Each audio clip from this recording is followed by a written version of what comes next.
Now, to give you just a brief summary of what the Simpsons movie is all about. So the show has a very slower comedic tone. It's very slower. It's a lot different from the movie. The movie, the jokes are hidden like that. It's quick, it's fast, it's fast. Here we are in Springfield with our loving family. We got Homer, who is the husband. We got Marge, the wife. We got Lisa, the daughter, very smart. Bart be getting into trouble. And the baby, Maggie, who is extremely smart, but doesn't speak. So here it is within the movie. We find the family just doing their normal daily activities. We always find Homer and Bart doing different things as father and son, and he does different things like choking about for different things like that. Obviously, it's a cartoon, so you can get away with stuff like that. We see that the town is big into pollution. The film starts out with a band called Green Day. The band was playing for this was the joke. The band was playing for like 3 hours or something like that. And they were like, okay, guys, now that we've been playing our set for 3 hours nonstop. And they had a stage on the lake. It's a cartoon, remember? And they had a stage set on the lake. So the band was playing and they stopped for a second. It was like, all right, guys, now that we've been playing for 3 hours nonstop, we're going to tell you guys something about the environment. Immediately, the people of Springfield started booing and throwing trash and just polluting the lake. And Green Day ended up dying. Oh, ergo, their name was Green Day. Ain't that something funny, like for recycling and stuff? I didn't even realize that till now. And started polluting the lake. And then Green Day ended up dying and drowning as a byproduct of the pollution. Then you see just a whole lot of pollution going on. Where the movie ends up going is they go to church as a family. And the grandfather, I didn't mention him earlier, but there's also a grandfather in the picture who they take care of, who is elderly, of course. They all go to church. It's the 6 of them. So the pastor is like, hey, guys, let the Lord use you. Let the Lord speak through you. Let the Lord use you. I've been in services like this, and I've heard stories about services like this. Here it is. Grandpa has a very spiritual experience. God begins to speak through him. It's so weird saying that about a movie, but it's what happened. About a cartoon like The Simpsons, but it's what happened. God began to speak through him and give out a prophetic warning. I'm going to try to reenact what he said. Horrible things are going to happen. And it's going to happen to you, and you, and you, and you, and you. People of Springfield, please heed this warning. Twisted tail, 1,000 eyes, trapped forever. Ipa. Believe me. And EPA stands for Environmental Protection Agency, ergo EPA.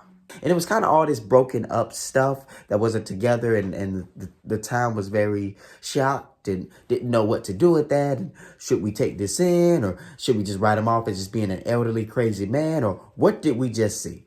Homer ends up, once again, it's a cartoon. Homer ends up rolling the old grandfather out on the on the rug, taking him out, putting him in the car.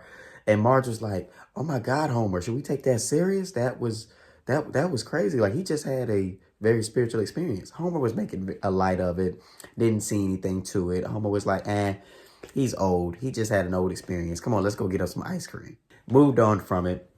Marge continued to research and to study and to write down what was said by the grandfather in that moment.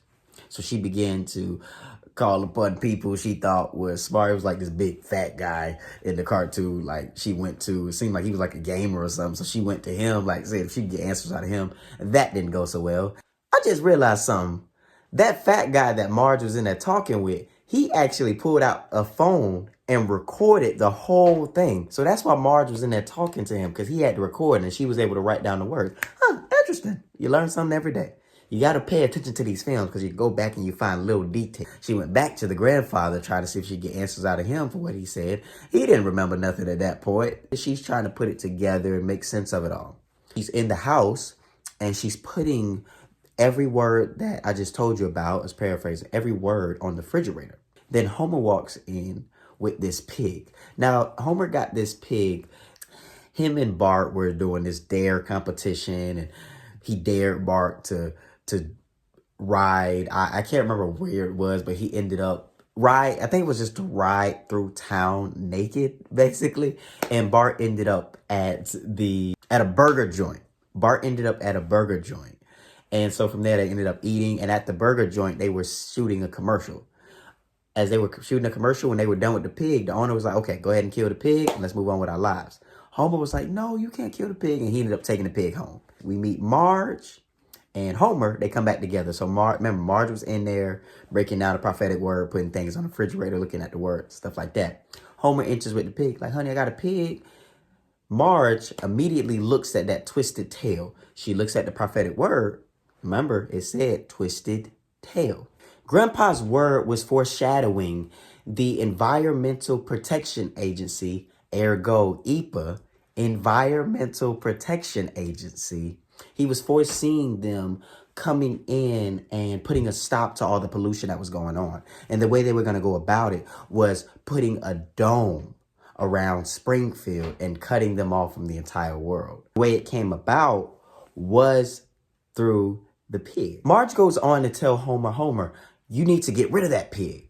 This is what the word, this is what that whole thing Grandpa's experience and everything he was saying, this is what it was warning about. Homer doesn't listen. He goes on to keep the pig. So now we see Lisa going out and she's protesting. She's going door to door and she's actively trying to get people more involved in the pollution epidemic and trying to get everyone to stop. So you see Lisa going door to door, but nobody's giving her the time of day. At first it's like, oh, a lovely little girl. How are you? What can I help you with? She's like, hey, I want to talk to you guys about pollution. Slam. Lisa got like 3-4 doors slammed on her.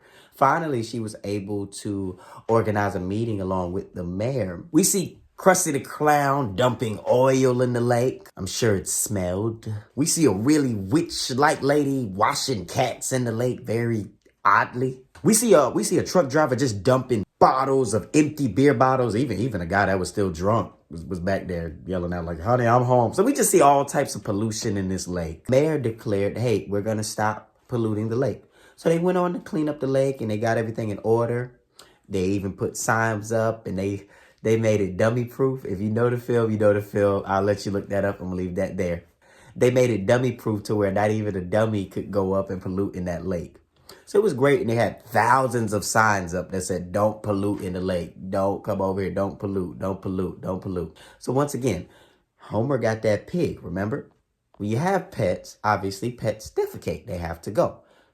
This pig filled up the entire pig silo, and Homer also helped. He so kind of graciously was very happy about that and offered that information. And Marge, his wife, having heeded to the prophetic warning that was given, told him, hey, you need to dispose of that properly. Like, honey, please listen to me. Please listen to me. Please listen to me. Now, if you guys are enjoying this video, go do me a favor and hit that like button. Just hit that thing for me. Hit it for me. Okay, hit it for me.